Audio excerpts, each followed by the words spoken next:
Well, here's the damage to my car. It was Sunday at 3 in the afternoon. I was going into Walmart. I come out and I seen this. Looks like the bumper sits pretty high.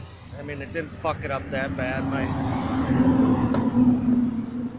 My door still opens and closes, but you know, gotta love those hit and runs. Fucking hit your shit and just keep going type shit.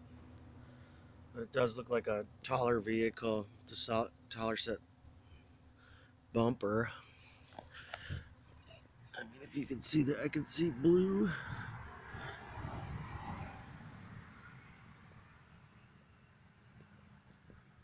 Blue or black paint all the way along the side. But there she be.